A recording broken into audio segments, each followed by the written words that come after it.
Hello, my name is Caitlin Toback, and I will be showing you three of my favorite projects that I have worked on in this class. The projects are my newsletter calendar, my story jumper, and the special needs collaboration project. Here you will find my classroom newsletter and calendar for December 2019. The project was about learning how to create a newsletter and a calendar for a classroom. I used Google Slides to make this document, and I made up some events and things that would be done in a regular classroom.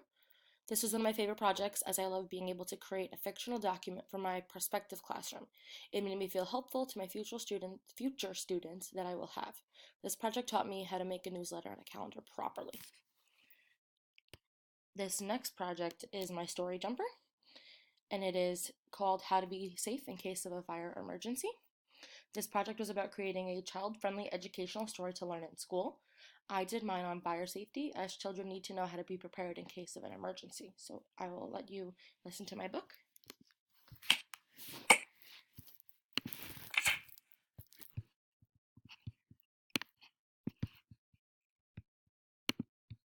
You should check your smoke detectors and change the batteries regularly to make sure that they work. You should make a plan with a meeting spot outside of your house in case of a fire.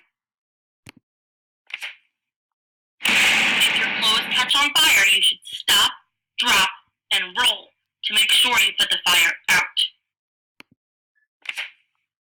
You should never play with dangerous hot things, especially in the kitchen or electrical outlets, without any adult supervision. You should always trust the firefighters and never hide from them. They are there to help you in an emergency. Do you know what number to call in case of an emergency? 911.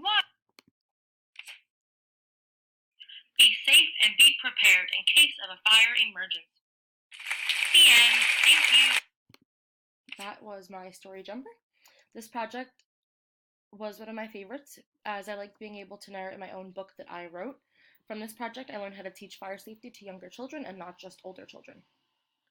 Here you will find the PowerPoint that Skylar and I made on how technology can assist students with autism. We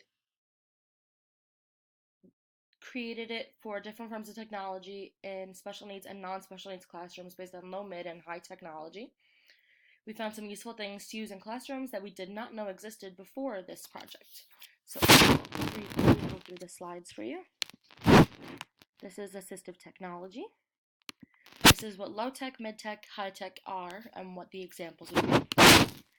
This is assistive communication devices, scheduling and task completion, decision making, motivation and reward system, video modeling, improving students' academic abilities, social skills of students, facial and emotional expressions and understanding, and then these are our sources that we use for the project. So this project is one of my favorites as I have substituted in special needs classrooms, so I have seen what some students have technologically to help them throughout their day. From this project, I learned how to help students if they need or want any help. From all three of these projects, I learned how to create new things using forms of technology that I didn't know existed. I feel as if I found a new section of myself that now knows how to use technology better for myself and for my prospective students. Thank you so much.